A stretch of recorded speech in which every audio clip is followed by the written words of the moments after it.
नमस्ते, आप सभी का स्वागत है आज के इस कार्यक्रम में। हमारे साथ जुड़ गए हैं बाबा रामदास जी और अवनीश पीएन शर्मा जी।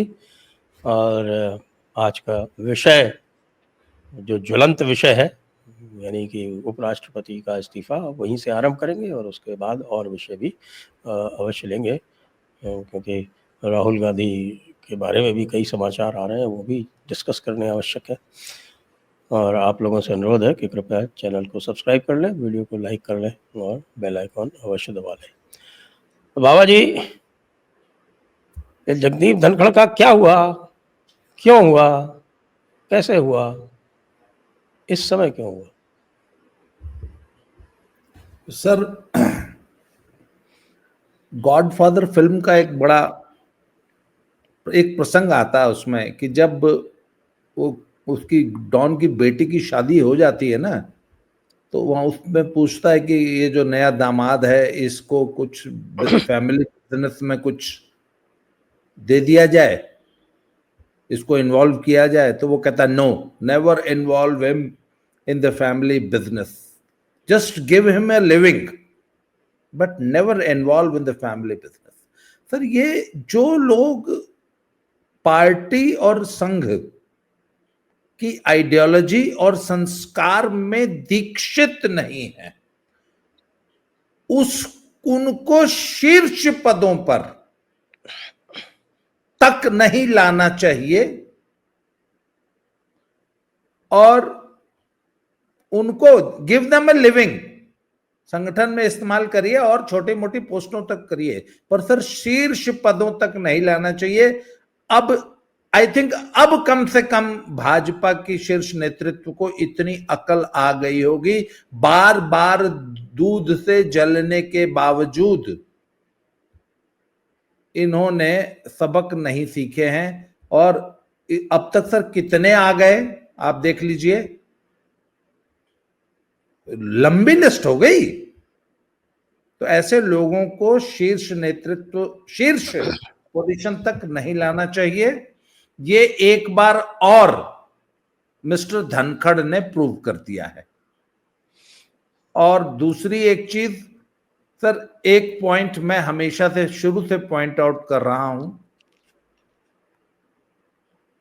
इन्होंने जब पहली बार किसानों का मुद्दा कि किसानों के लिए सरकार कुछ नहीं कर रही है, जब ये बोला था शिवराज सिंह जी की उपस्थिति में, मेरे कान तभी खड़े हो गए थे। क्योंकि जो भी व्यक्ति एमएसपी जैसे मुद्दों को लेकर किसानों की बात करता है, तो इसका मतलब वो अच्छी तरह जानता है कि ये एक फेक मुद्दा है, फेक नैरेटिव है, इससे किसानों का बिल्कुल भला नहीं होने जा रहा है। ये एमएसपी का मुद्दा देश की कृषि को खा जाएगा। इसके बावजूद अगर वो किसानों के हितों की आड़ में इस प्रकार की बात करता है और अपनी ही सरकार को आड़े हाथों ले रहा है या उसको कटघरे में खड़ा कर रहा है, तो इसका मतलब इस व्यक्ति के जो इरादे हैं वो नेक नहीं है। मेरे कान तो सर तब से खड़े थे, क्योंकि सर मैं, आपको मालूम है, अवनीश जी अच्छी तरह जानते हैं, आपसे शायद मेरा बहुत ज्यादा तब तक जुड़ाव नहीं हुआ था। जब किसान आंदोलन में पहली बार इन्होंने पंजाब से कूच किया था ना, मैंने 2 घंटे बाद ही इस आंदोलन का विरोध करना शुरू किया था और बहुत मुखर हो गया विरोध किया था। मैंने कहा ये खालिस्तानियों का आंदोलन है, इस आंदोलन को खालिस्तानियों ने हाईजैक कर लिया है। और उसके बाद जैसे जैसे डेवलप होता गया, तो मैंने कहा ये एक जाति विशेष का आंदोलन है, किसानों में भी एक जाति विशेष का। अच्छा, उसके बाद जब ये पहलवान आंदोलन हुआ, तो उसमें तो हम डे वन से चिल्ला रहे थे कि ये जाति विशेष का आंदोलन है। तो सर हमारा आपका परिचय उसी पहलवान आंदोलन के बीच में हुआ। हाँ, मेरा आपका जो है परिचय पहलवान आंदोलन के दौरान हुआ। तो सर देखिए, एक जाति विशेष का व्यक्ति जब जाति विशेष के आंदोलन की आड़ में जब राजनीति करने लग जाए, तो उसी दिन से भाजपा नेतृत्व के कान खड़े हो गए होंगे। इनका जो सबसे बड़ा अक्षम्य अपराध मैं मानता हूं वो है शिवराज सिंह जी की उपस्थिति में वो जो इन्होंने भाषण दिया था, वही सबसे बड़ी गलती थी। और अभी तो सर अभी परतें खुल रही हैं, थोड़ा सा खुल जाने दीजिए, आप देखेंगे कि ये आदमी सत्यपाल मलिक से आगे जाएगा। जी, सतपाल मलिक नहीं बनेगा, सतपाल मलिक से बहुत ज्यादा आगे जाएगा। जी वैसे आपने कहा ना कि शीर्ष पद नहीं देना चाहिए, लिविंग देनी चाहिए, तो वैसे मेरे हिसाब से वाइस प्रेसिडेंट और प्रेसिडेंट तो लिविंग ही है, शीर्ष पद तो है नहीं। क्यों अवनीश जी? सर कॉन्स्टिट्यूशनल क्राइसिस तो खड़ा कर दे सकते हैं ना, ऐसे पद पे बैठा दिया जो कि सरकार की किरकिरी करा देंगे और कॉन्स्टिट्यूशनल क्राइसिस पैदा कर देंगे, धर्म संकट में डाल देंगे सरकार को। ये है जी अवनीश जी। जी, लेकिन बाबा जी वो धर्म कौन सा जो बार बार संकट में आ जाए? खतरे में तो एक ही आता है और ये उसी तक रहने दिया जाए। सर आपने बिल्कुल सही कहा, कांग्रेस ने राष्ट्रपति और उपराष्ट्रपति और राज्यपाल इन जैसे पदों को कहने को लिखा जाता है रबर स्टैंप, लेकिन रबर स्टैंप से बहुत नीचे का बना के रखा हुआ था। स्वर्गीय ज्ञानी जैल सिंह, इंदिरा गांधी मेरी लीडर हैं, अगर वो कहेंगी तो मैं झाड़ू लगाऊंगा, राष्ट्रपति थे सर। तो आप कांग्रेसी चश्मे से अगर राष्ट्रपति, आपको बात बता देता हूँ राजस्थान से। राजस्थान में एक एमएलए थे, जब मैं बाड़मेर में कलेक्टर था, तो वो बाड़मेर के ही है, वो तो मैं जानता हूँ, अमीन खान अच्छी तरह से जानता हूँ, वहां से कई बार एमएलए रहे हुए। तो उन्होंने एक स्टेटमेंट दे दिया था प्रतिभा पाटिल जी के बारे में, उसके बाद उनको पार्टी से निकाल दिया गया था। और वो स्टेटमेंट सही था, गलत नहीं था बिल्कुल। खाने के बारे में ही बताया होगा वो कि खाना अच्छा बनाती थी, किचन के बारे में। तो एक तरफ झाड़ू लगाना, दूसरी तरफ किसी राष्ट्रपति का खाना अच्छा बनाना, ये कांग्रेस के पैमाने थे। तो निश्चित तौर पर कम से कम भारतीय जनता पार्टी, चाहे वो अटल बिहारी वाजपेयी जी के समय में हो, जिसने कि एक राष्ट्रपति के रूप में कलाम साहब को दिया। कलाम साहब कहीं आरएसएस से नहीं आते थे, कलाम साहब कभी भी भारतीय जनता पार्टी के मूल काडर से नहीं थे, बिल्कुल नहीं थे साहब, शाखा एक बार भी नहीं गए होंगे, वीणा जरूर बजाते थे, लेकिन राष्ट्र प्रथम की भावना से जीते थे। और ये फिलॉसफी अटल जी के समय है, ऐसा नहीं है कि नरेंद्र मोदी ने अचानक उठा के किसी कांग्रेसी बैकग्राउंड या चार पार्टियों से घूम के आए हुए व्यक्ति को उपराष्ट्रपति तक पहुंचा दिया। तो ये संस्कार भारतीय जनता पार्टी का है सर। वो चाहे अटल बिहारी वाजपेयी जी के समय में आप देख लीजिए, कलाम साहब को ले आना, और चाहे नरेंद्र मोदी जी के समय में लाइए, यहीं पर Bharatiya Janata party with difference इसलिए एक बार फिर सिद्ध होती है कि वो व्यक्ति के हिसाब से नहीं चलती। वरना अटल बिहारी वाजपेयी अगर कलाम को बना सकते थे तो उनको नहीं बनाना चाहिए था, अगर वो आइडियोलॉजिकल थे। लेकिन नरेंद्र मोदी के समय भी वो आदत बराबर बनी हुई है। और सर एक चीज और, इस देश में या तो सोशल मीडिया का प्रभाव कह लीजिए, या हम लोग बहुत ज्यादा जागरूक हो गए हैं, या हम लोग या मतलब हम लोगों का मतलब हम तीनों लोगों के बारे में मैं आपस में नहीं कह रहा, मैं पूरे एक समाज के बारे में कह रहा हूं कि प्रधानमंत्री हो, चाहे मुख्यमंत्री हो, चाहे देश का राष्ट्रपति हो, या कोई संस्था हो, कोई फिलॉसफी हो, हम उसका मूल्यांकन समय समय के हिसाब से करते हैं। जैसे तापमान होता है ना, सुबह के 8 बजे का तापमान, 12 बजे का तापमान, 4 बजे का तापमान, रात के सोते समय का तापमान। सर कुछ चीजें इस लिहाज से नहीं चलती।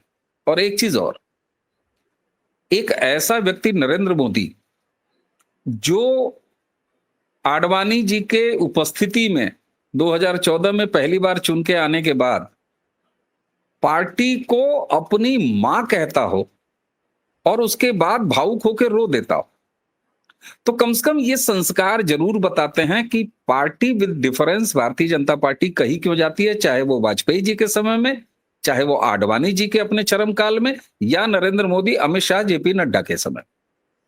कुछ तो एक ऐसी चीज है जो व्यक्ति आधारित नहीं होती है इस पार्टी में, ये निश्चित तौर पर। सबके काम करने का अपना तरीका है। वाजपेयी जी अपने तरीके से काम करते थे, नरेंद्र मोदी अपने तरीके से काम करते हैं। अगर कलाम साहब का हमारे पास अनुभव है पुराना वाजपेयी जी के समय का, तो इसी समय मैं आपको दे देता हूं। अरुण शौरी कौन से कांग्रेस से आए हुए व्यक्ति थे, लेकिन लूज कैनन साबित हुए ना सर। यशवंत सिन्हा पुराने काडर सर, लेकिन इसी नरेंद्र मोदी के एरा आते आते वो एक भारतीय जनता पार्टी के लिए आइडियोलॉजिकली, मैं राजनीतिक रूप से तो कहीं नहीं रहा हूं, लेकिन आइडियोलॉजिकली वो एक लूज कैनन साबित हुए। एक और उदाहरण मैं देता हूं, जो कभी इधर कभी उधर, कभी नरम कभी गरम, सुब्रमण्यम स्वामी साहब, आप उनकी स्थिति भी देख लीजिए। लेकिन क्या अरुण शौरी के साथ कोई अनुचित व्यवहार, राजनीतिक रूप से अनुचित व्यवहार, मैं ये नहीं कह रहा दो थप्पड़ मारने वाला, लेकिन राजनीतिक रूप से कोई अनुचित व्यवहार नरेंद्र मोदी की भारतीय जनता पार्टी ने नहीं किया। और जब मैं ये कहता हूं कि नरेंद्र मोदी की भारतीय जनता पार्टी ने नहीं किया, तो मैं ये कहता हूं कि इस एरा, मोदी और शाह वाली भारतीय जनता पार्टी के एरा में उनके साथ कुछ अनुचित व्यवहार नहीं हुआ।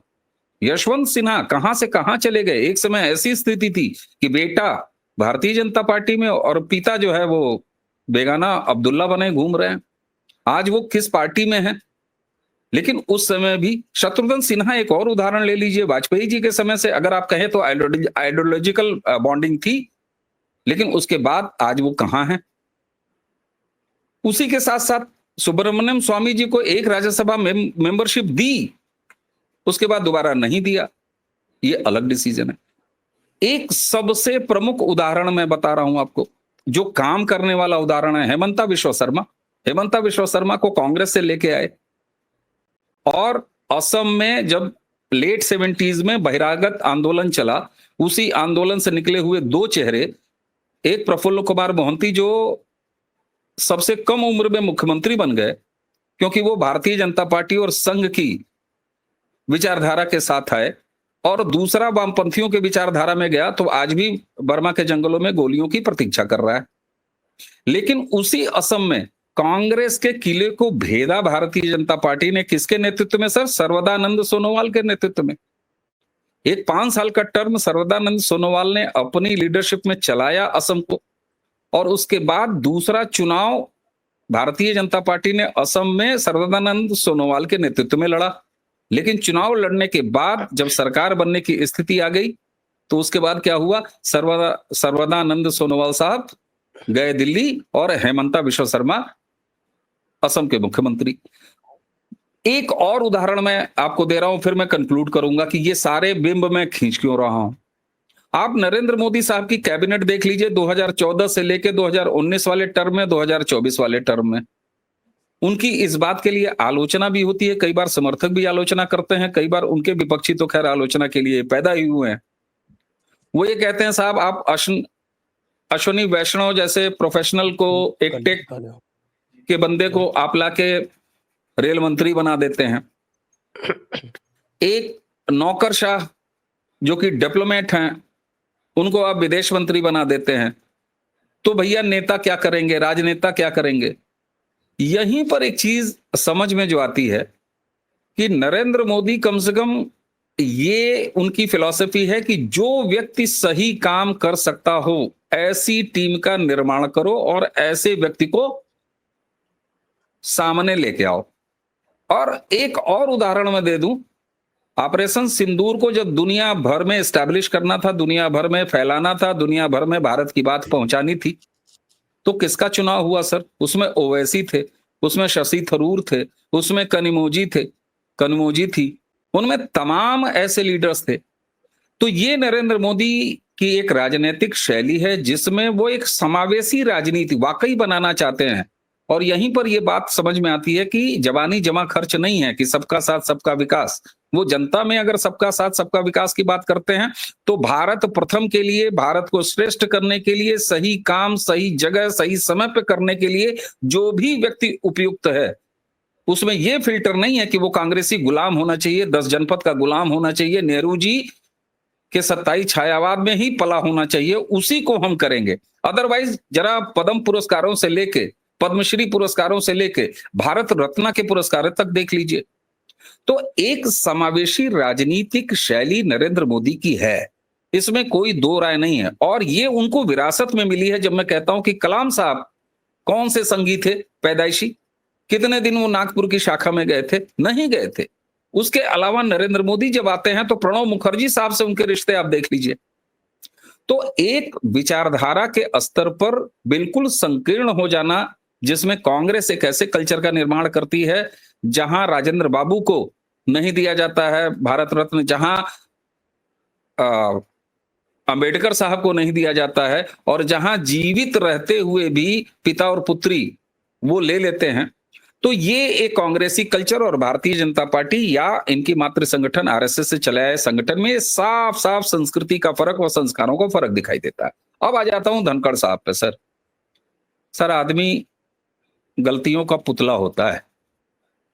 यही धनखड़ साहब, मुझे लगता है कि दर्शक इस बात से सहमत होंगे, बहुत सारे लोगों ने, ठीक है झुंझुनू से सांसद चुने गए, लर्नेड व्यक्ति, चंद्रशेखर जी के समय में संसदीय कार्य मंत्री भी रहे, राजस्थान की राजनीति में भी रहे, बहुत ज्यादा चुनावी सफलता इनके खाते में नहीं दर्ज है।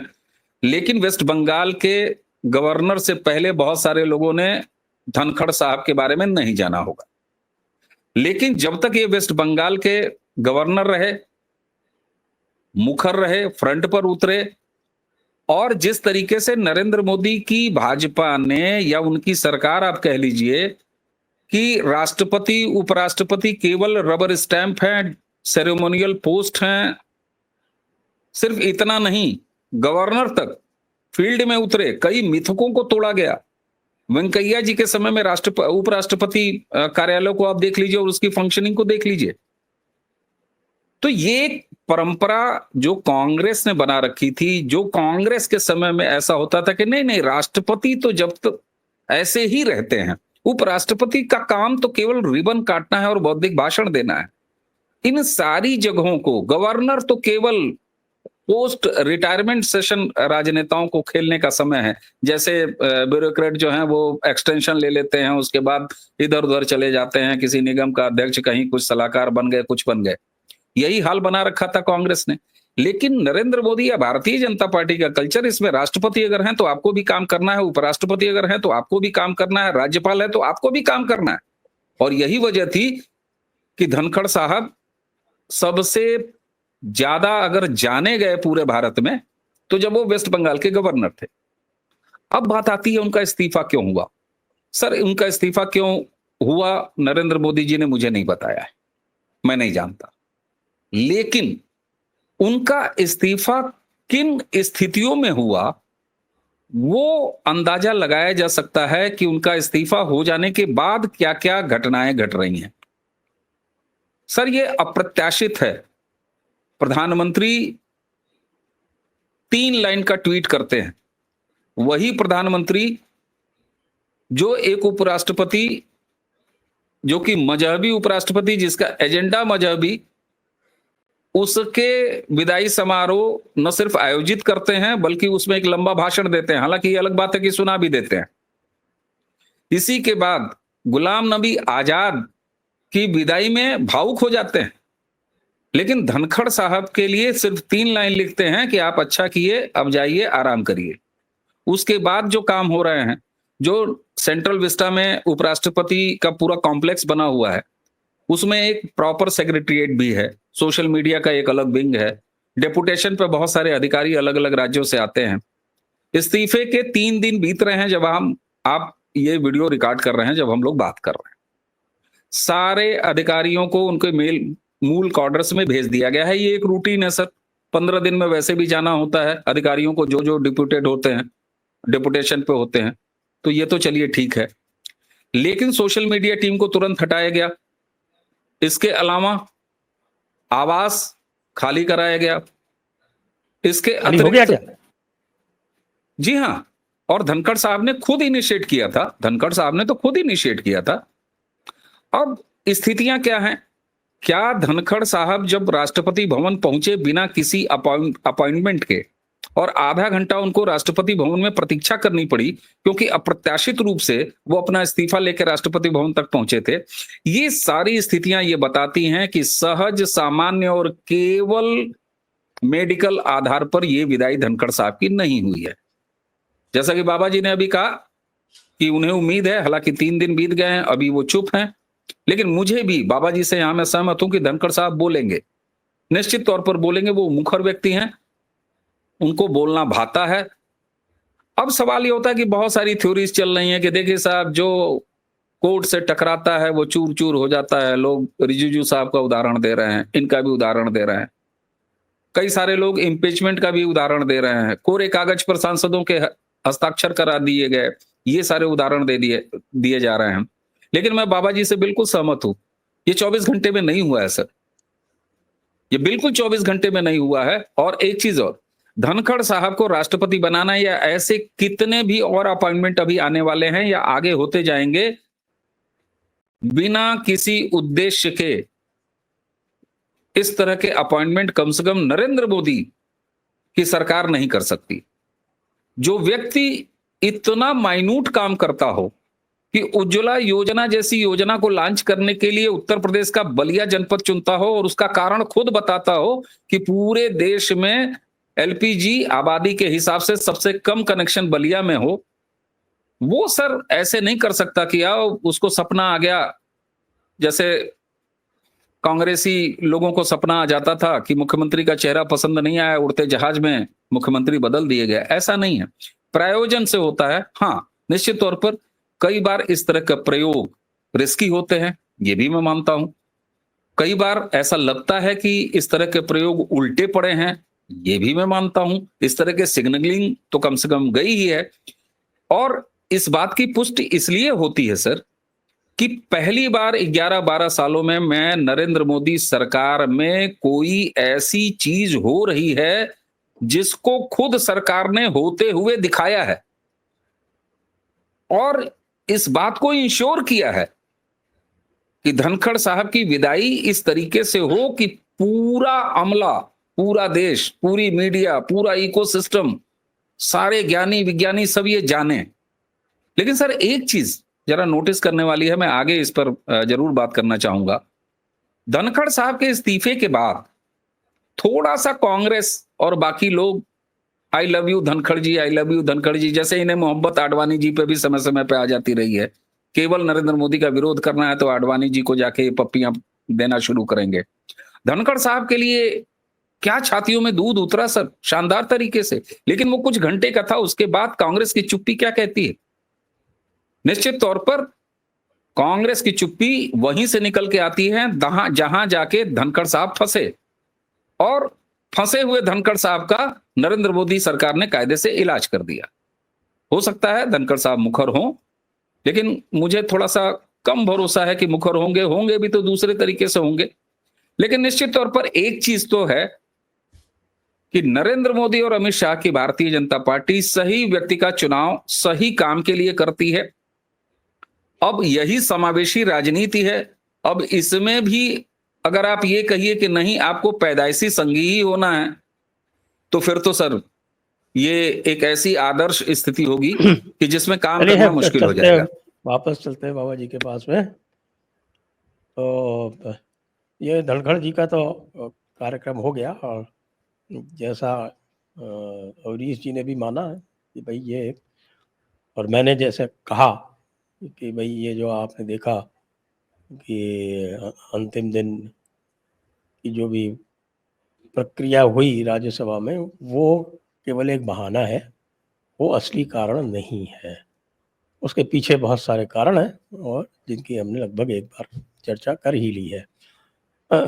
दामादों का काफ़ी रोल है, मैंने दामाद भी हैं उसमें और भाई भी हैं और नहीं कार्यकर्ता भी हैं। संजय सर, तो इसमें एक डायमेंशन में आपको और बता दूं, I won't take much time, क्योंकि जी मुझे मालूम है आप अगला टॉपिक लेना चाहते हैं, पर ये जी जरूरी एक चर्चा चल रही है।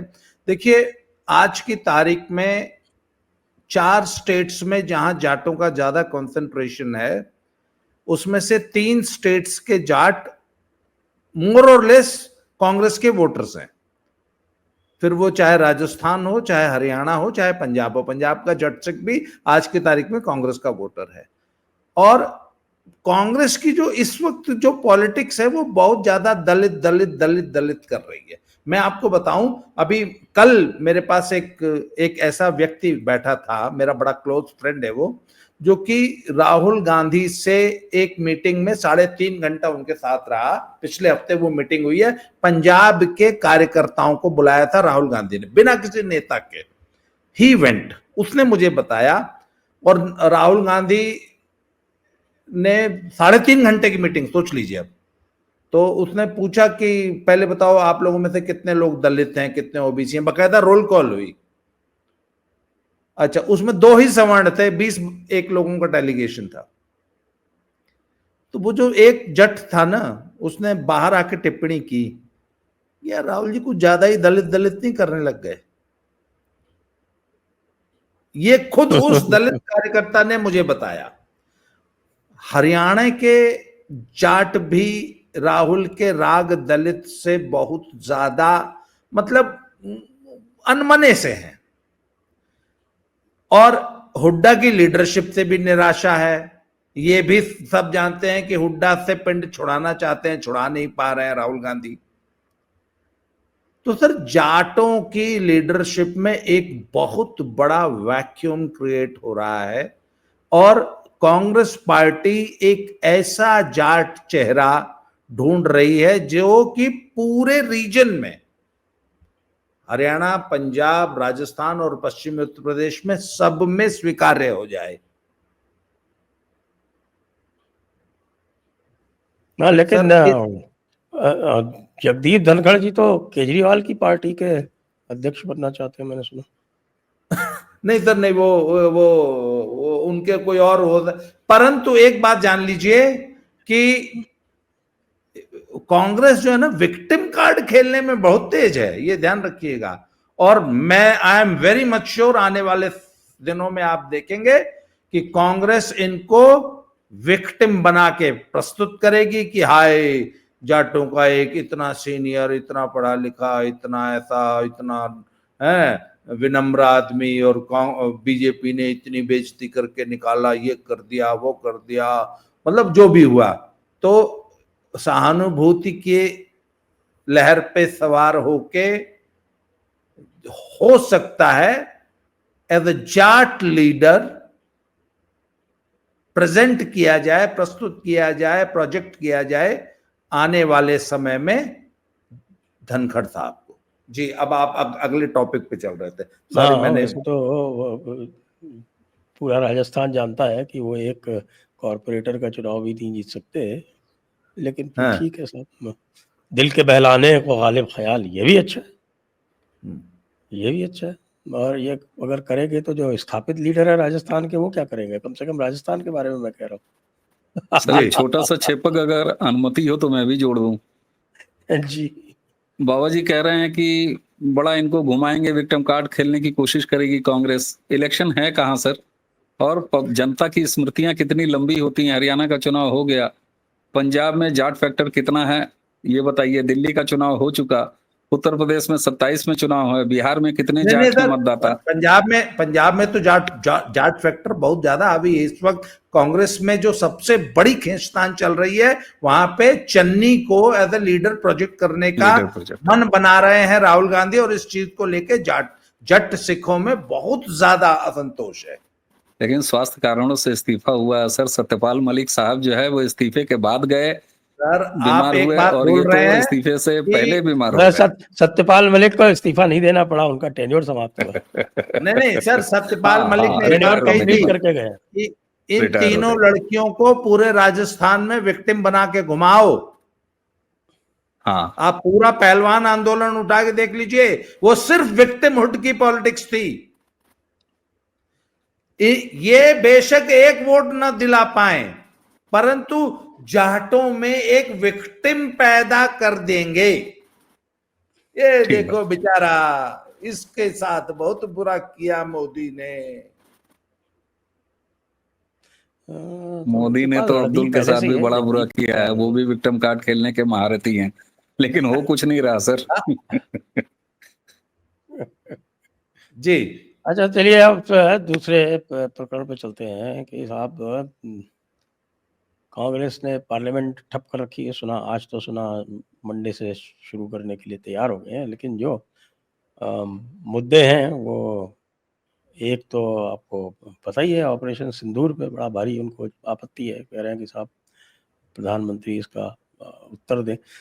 मतलब मेरे तो समझ में नहीं आता है कि खुद जिससे चलते हैं ना कि खुद चल के ट्रैप हो जाना, यानी ऑपरेशन सिंदूर जैसे सब्जेक्ट पे वो चर्चा कराने के लिए इतने उत्सुक हैं, उनकी इतनी समझ में नहीं आता, इतनी शुद्ध समझ है कि उनको ये नहीं पता कि ऑपरेशन सिंदूर तो मास्टर स्ट्रोक है, उसमें कहाँ ये फंसने चले।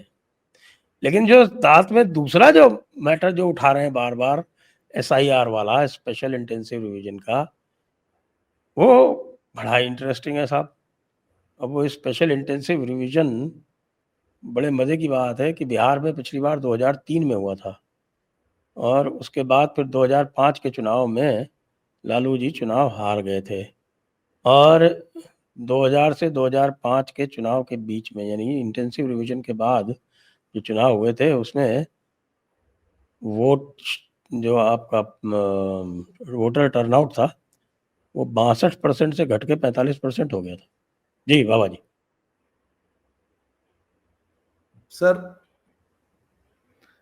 एक चीज तो तय है कि अब की बार जब ये बिहार हारेंगे तो ईवीएम पे दोष नहीं आने जा रहा। ये तय मान लीजिए, वो इलेक्टोरल रोल पे आएगा। हाँ, अब की बार ईवीएम की इज्जत बच जाएगी।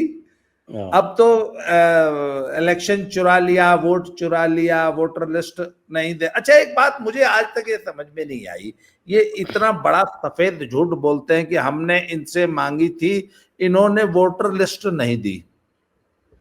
जबकि सर, वोटर लिस्ट एक ऐसी चीज होती है कि गांव में जब प्रधानी का चुनाव होता है ना, तो बच्चे बच्चे के हाथ में होती है।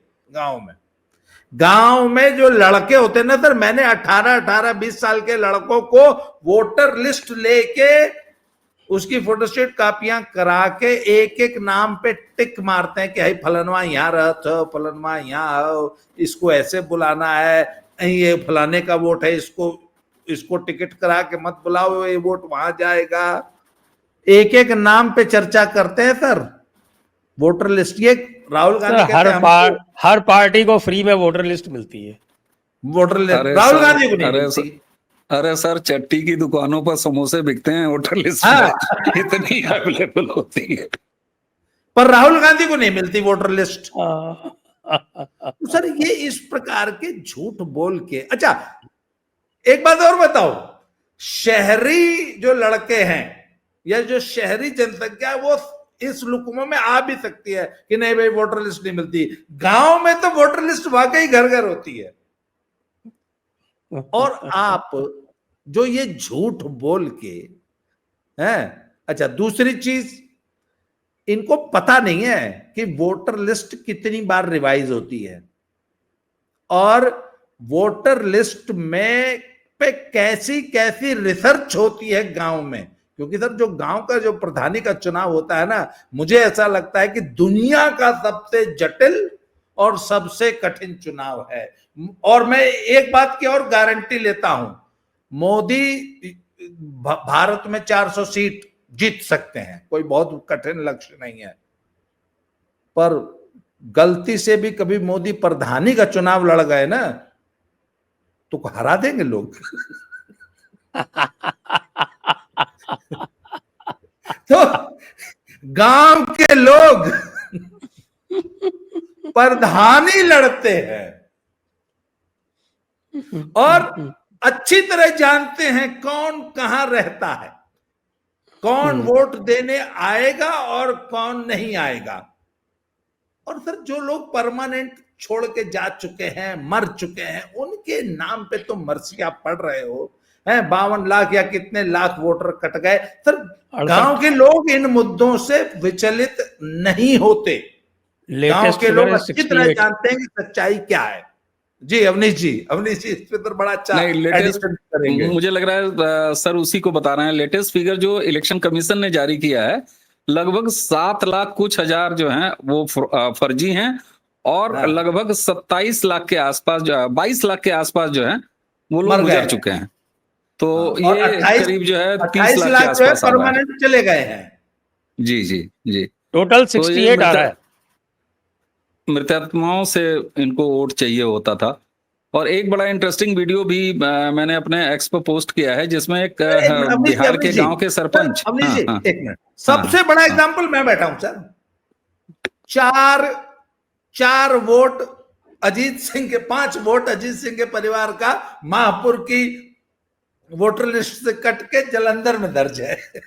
तो हमारे घर का एक बच्चा प्रधानी लड़ रहा था, बोला अरे ये 5 वोट तो मंगा लो, पहले इन 5 लोगों का नाम तो जलंधर से कटवा के महापुर में लिखवा लो, प्रधानी लड़नी है। तो सर ये मुद्दा है ही नहीं बिहार में, जिसको लेके ये इतना बड़ा आंदोलन खड़ा कर रहे हैं। सर एक बात बताऊं, ये निश्चित चुनाव हारने जा रहे हैं। बाबा जी यहीं आपको मैं और रोक दूं, निश्चित ये हमेशा चलने वाली सतत प्रक्रिया है। आपने अपना उदाहरण दिया, मैं अपना उदाहरण देता हूं। मेरा जो एंसेस्ट्रियल गांव है वो उत्तर प्रदेश की बांसगांव लोकसभा में आता है। पहले कभी विधानसभा चिल्लू पार हुआ करती थी, लेकिन आप देखिए इलेक्शन कमीशन किस तरीके से काम करता है कि अगर आप उसको सही सूचना दे रहे हैं प्रस्तुत होके, तो आज मेरे परिवार के वोट मेरी ग्राम पंचायत में हैं, जो प्रधानी का इलेक्शन होता है, लेकिन वहीं पर विधानसभा में नहीं है, लोकसभा में नहीं है, वो मेरा जहां मेरा अपना निवास है वहां पे है। तो इलेक्शन कमीशन अब धीरे धीरे इतने रिफाइन कर रहा है कि आप अगर गांव के निवासी हैं तो आपका पंचायत में वहां वोट है, लेकिन विधानसभा में नहीं है, लोकसभा में नहीं, यानी दोहराव नहीं है। तो इससे अच्छी क्या बात हो सकती है? ये तो अब मेरा भी देखिए, मैं तो जयपुर में ही एक विधानसभा से दूसरे विधानसभा में शिफ्ट हुआ तो मुझे चेंज कराना पड़ा। तो बिल्कुल सर, जिसको ये कह रहे हैं कि नरेंद्र मोदी ने करा दिया और इलेक्शन कमीशन हराने के लिए सारे काम कर रहा है, अरे भैया इस समय भी अगर नेट पे चले जाओ तो इस समय भी तुम अपना नाम ट्रांसफर करा सकते हो, नया नाम दर्ज करा सकते हो, पुराना नाम निकलवा सकते हो। हमारे यहाँ शादियां हो जाती हैं बच्चियों की तो उनके नाम लोग हटा देते हैं। तो ये तो ऑनगोइंग प्रोसेस है सर, ये तो हमेशा चलता है। अब ये नेट का युग है तो आप सब कुछ ऑनलाइन भी कर सकते हैं, ऑनलाइन नहीं है तो फिर इस तरह का ड्राइव चल रहा है। और इसमें सुप्रीम कोर्ट की जो अपेक्षा है उसके मुताबिक हो रहा है। सवाल ये होता है सर कि जवाब इनको देना चाहिए कि ये अब तक लाखों मरे हुए लोगों के नाम क्यों चल रहे थे, ये फर्जी लोगों के नाम क्यों चल रहे थे। अवनीश जी एक आपको एक बीच में दो सर, ये चुनाव तेजस्वी और कांग्रेस निश्चित रूप से हारने जा रही है। मुझसे आज आप निकालिए, कल जो ये तेजस्वी ने बयान दिया है कि हम बाइकआउट कर देंगे, जो जीतने वाला कभी बाइकआउट करता है? भाई देखिए बिहार में तो सीधे सीधे जो है वो अंक गणित से चुनाव चलता है, और अंक गणित अभी पूरी तरह से एनडीए के फेवर में है। बात तो जब तक और सर एक केमिस्ट्री भी परिवर्तन नहीं करेंगे, सर एक केमिस्ट्री भी एनडीए के फेवर में है। जो सबसे बड़ा इंटेंसिव रिसर्च है, वो छोड़ दीजिए मतदाता सूची वगैरह वाला, नीतीश कुमार जिसके साथ रहते हैं वो जीतता है, सरकार उसकी बनती है, बात खत्म। नीतीश कुमार जी इस बार एनडीए के साथ है, सरकार बन रही। मौसम विज्ञानी जी की भी पार्टी, मौसम विज्ञानी नहीं सर, वो तो फिर वो क्या कहते हैं, वो मतलब माइलस्टोन है। सरकार किसी की भी आए, मुख्यमंत्री वही रहते हैं, ये भी तो गजब नमूना है। ऐसा नहीं है बीजेपी, मतलब नीतीश कुमार जी चमत्कारी व्यक्ति हैं, और इसीलिए उनके चमत्कार को नमस्कार करते हुए भारतीय जनता पार्टी ने उनको अपने पास रोक रखा है इस बार।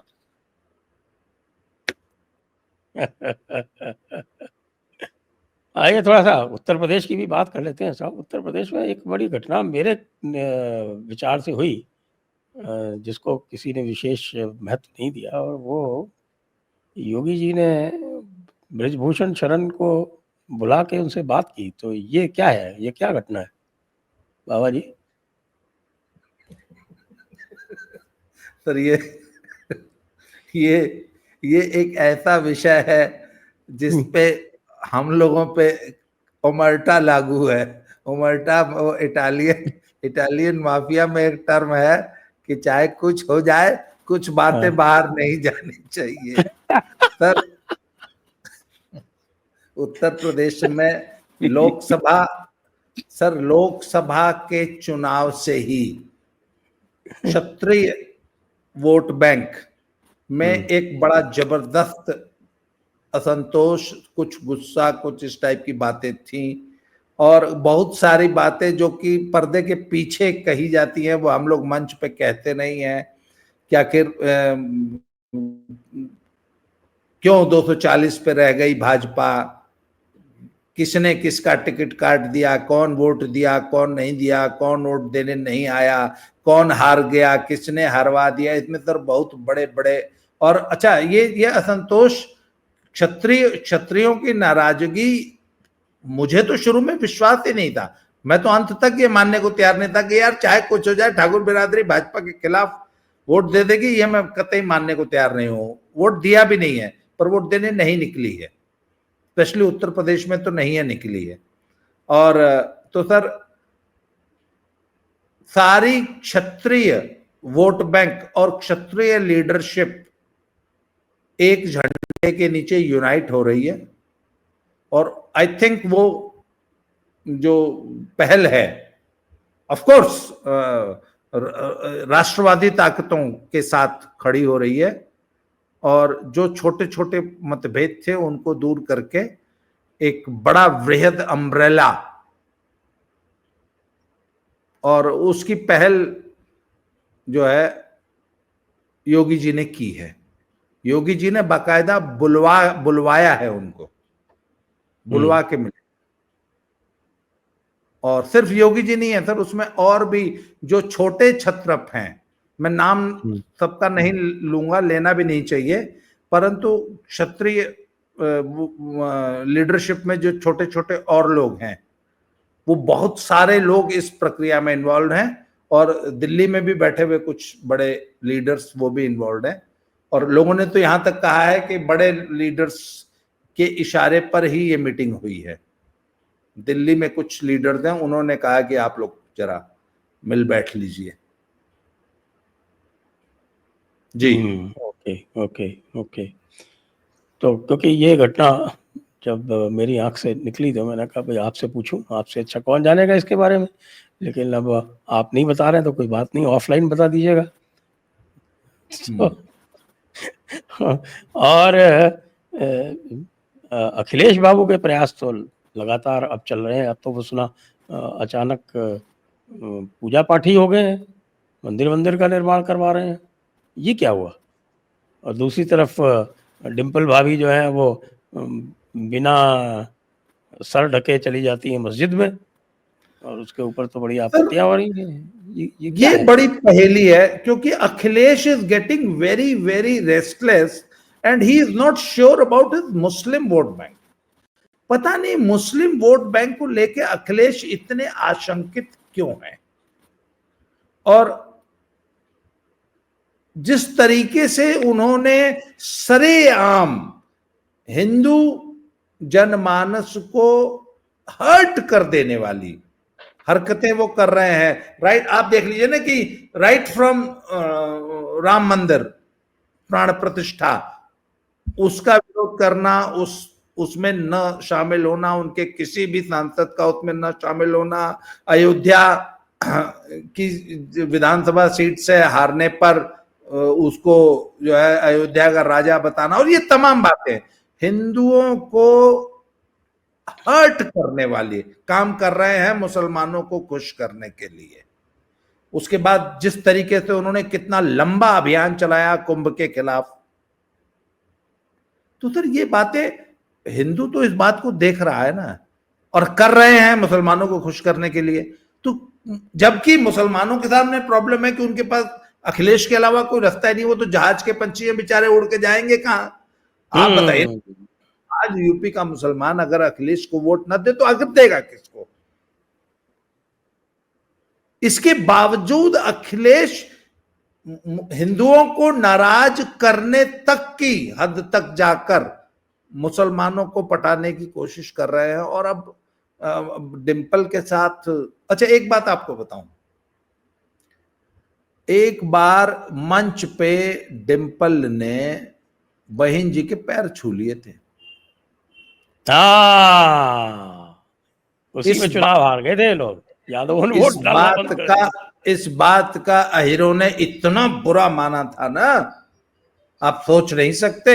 और देखिए वो डिंपल, मैं आपको बताऊं sir, she is one of the most decent ladies, इतनी सॉफ्ट स्पोकन, इतनी डिसेंट महिला है वो, और उनका बहुत ज्यादा सम्मान है पूरे समाज में।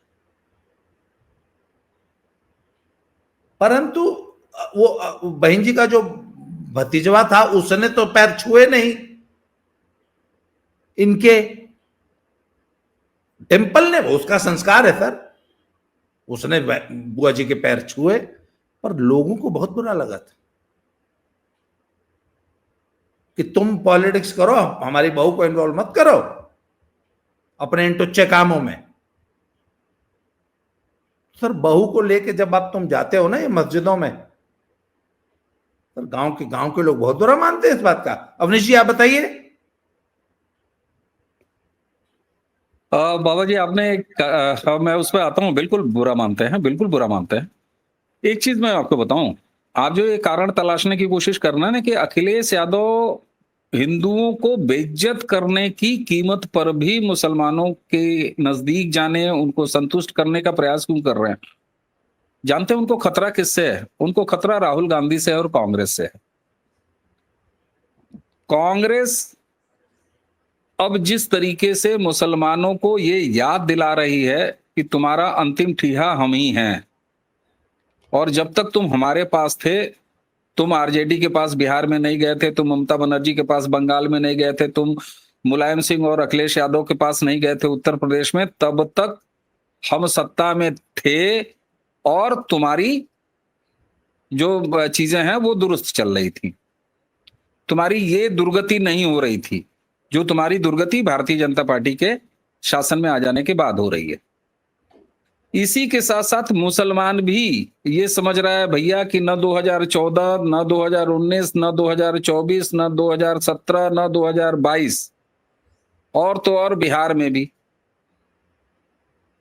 हम भारतीय जनता पार्टी को रोक नहीं पा रहे हैं। हमारा मुस्लिम सो कॉल्ड वोट बैंक खत्म है। तो मुसलमान इस बात के लिए पैन इंडिया, मैं आपको बताऊं, और उस मुसलमानों के बीच में पैन इंडिया कम्युनिकेशन के मीडियम हैं, उनके यहां कम्युनिकेशन हो जाता है। मुसलमान अब सीरियसली पूरे देश का ये सोच रहा है कि आओ चलें कांग्रेस के पास, फिर से वापस चलें।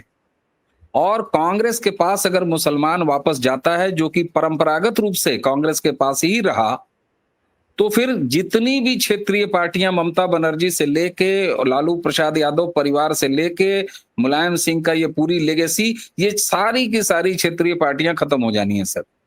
अंततः खतरा इन तमाम क्षेत्रीय पार्टियों की कांग्रेस के साथ है, और इसीलिए आपको अलग अलग समय पे ये चीजें हर प्रदेशों में होते हुए दिखाई देंगी। आप क्या समझ रहे हैं, बिहार में कांग्रेस के और लालू इनके तेजस्वी की पार्टी के बड़े अच्छे रिलेशन चल रहे हैं क्या? नहीं चल रहे हैं। अच्छा, मजे की बात यह है कि दोनों के इंटरेस्ट अलग अलग हैं, कांग्रेस और जितनी रीजनल पार्टियां हैं। अखिलेश यादव को इस देश का प्रधानमंत्री थोड़ी न बनना है, तेजस्वी को इस देश का प्रधानमंत्री थोड़ी न बनना है, ममता बनर्जी को प्राइम मिनिस्टर थोड़ी न बनना है, राहुल गांधी को बनना होगा। उनका टारगेट दिल्ली है, इनका टारगेट अपने लखनऊ, पटना और कलकत्ता की सरकार है। तो ऐसे में जितनी भी रीजनल पार्टियां, आप उद्धव ठाकरे को देख लीजिए, उनका इंटरेस्ट कहां कांग्रेस के साथ टकराया है।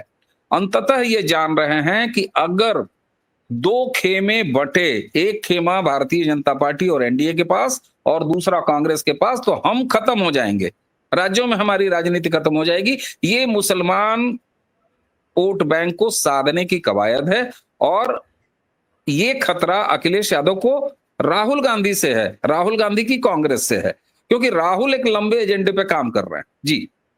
पर इन दैट केस तो राहुल के लिए तो बहुत जरूरी है कि वो अलग चुनाव लड़े या कम से कम 50% सीटों के लिए अड़ जाए, नहीं, और अखिलेश को झक राहुल मार के के लिए देनी पड़ेगी। नहीं, राहुल के लिए 2027 कोई मैटर नहीं करता उत्तर प्रदेश में, वो अखिलेश यादव के साथ मिलकर लड़ लेंगे। उनका टारगेट 2029 है। मैंने अभी कहा दोनों के टारगेट अलग अलग हैं, लेकिन केक खरबूजा एक ही है, उसी को कटना है। इसलिए ये सारी कवायद है। अखिलेश यादव की जो आपको उनके अंदर जो एक डेस्परेट वाली भावना दिखाई दे रही है मुसलमानों को लेके, वो इसी वजह से है। और एक चीज और सर मैं आपको बताऊं, युवा यादव, मैंने आपको पिछले लोकसभा में भी बताया था, 19 की लोकसभा चुनाव में बाबा जी मैंने आपको डेटा दे दिए थे कुछ सीटों के, जहां मैं पर्सनली काफी इन डेप्थ में मैंने काम किया था। जो यंग वोटर है यादव बिरादरी का, मैं ग्राउंड फीलिंग आपको बता रहा हूं, वो अखिलेश यादव की वर्तमान राजनीति से निराश हो रहा है।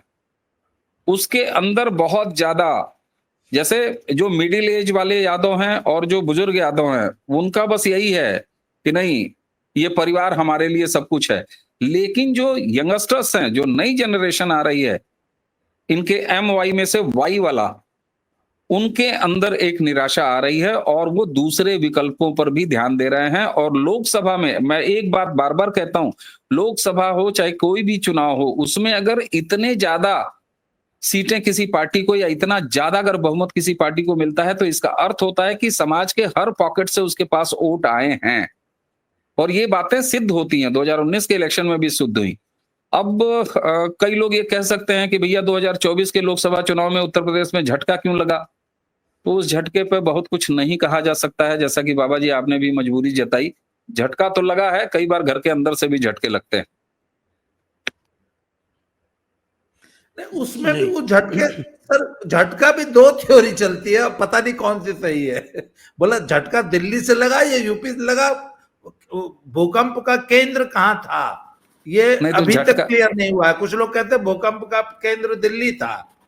नहीं तो सर आपकी बात बाबा जी बिल्कुल सही है। तो झटके में झटका कोई एक तरफ से थोड़ी लगता है, झटका दोनों तरफ से लगता है, शेकिंग उसी को बोलते हैं ना। जो तो भी हो था वो सकता है, तो दोनों थ्योरी हैं, दोनों थ्योरी हैं। अब धनखड़ जी के पीछे कितनी थ्योरी चल रही है, तो बताइए उत्तर प्रदेश में इतना बड़ा झटका लगा तो थ्योरी नहीं चलेगी। और सिंह साहब और महाराज जी के मिलने वाली पर तो मैंने कुछ बोला नहीं सर, लेकिन एक चीज मैं अंतिम में जरूर बोलूंगा, आप चाहे कितना भी मुझे चुप कराइए। सर योगी आदित्यनाथ जी के बारे में लोग कहते हैं कि योगी जी को राजनीति नहीं आती। या तो वो लोग राजनीति नहीं समझते और या तो योगी जी को नहीं समझते। तीसरी पीढ़ी के राजनीतिज्ञ हैं योगी आदित्यनाथ। उनके दादा गुरु, उनके पिता गुरु महंत अवैधनाथ और योगी आदित्यनाथ, इतनी बड़ी पॉलिटिकल लेगेसी है, इतना अनुभव है। 25 साल की उम्र, 25.5 साल की उम्र, और सांसद हो जाते हैं। योगी जी मजे हुए और घाघ राजनेता हैं सर। परिवारवाद का आरोप विपक्ष लगाना चाहे तो लगा ले, एक पूरी पारिवारिक लेगेसी है। यह अलग बात है कि वहां पर जेनेटिक परिवार नहीं है। तो योगी जी राजनीति करना बड़े अच्छे तरीके से जानते हैं। और जब वो ब्रजभूषण शरण सिंह जी को बुला के मिलते हैं, तो उसी के साथ साथ बताऊं, उसी दिन वो ओम प्रकाश राजभर को भी बुला के मिलते हैं। 27 की तैयारी एक दूसरे तरीके से कर रहे हैं योगी आदित्यनाथ जी, और इसका पता अखिलेश यादव को अच्छी तरीके से है, और थोड़ा लेट ही सही मायावती को भी इसका पता लग गया है। और मायावती जी के भतीजे, बाबा जी आपकी जानकारी के लिए बता दूं, बड़ा उत्सुक रहते हैं, आपका बड़ा स्नेह है उस बालक के प्रति, फिर से एक्टिव हो गए हैं और बिहार में सभाएं कर रहे हैं। बहुजन समाज पार्टी बिहार में भी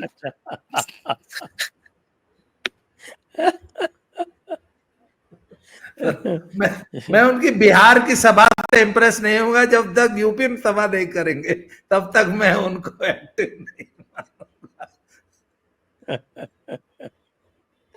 चलिए आज की सभा को अब यहीं समाप्त करते हैं। सभी दर्शकों को बहुत बहुत धन्यवाद। आज अवनीश जी पसीना पसीना हुए जा रहे, लगता है ऐसे नहीं चल रहा है आपका। नहीं सर, पावर कट है, आई एम सो सॉरी। ओह, तभी आप एकदम पसीने से लथपथ है। पावर कट है सर, अभी तक नहीं आई। तो बाबा जी को, अवनीश जी को, दोनों को बहुत बहुत धन्यवाद। सर सभी दर्शकों को धन्यवाद। जय हिंद, जय भारत, वंदे मातरम। जय जय श्री राम, हर हर महादेव।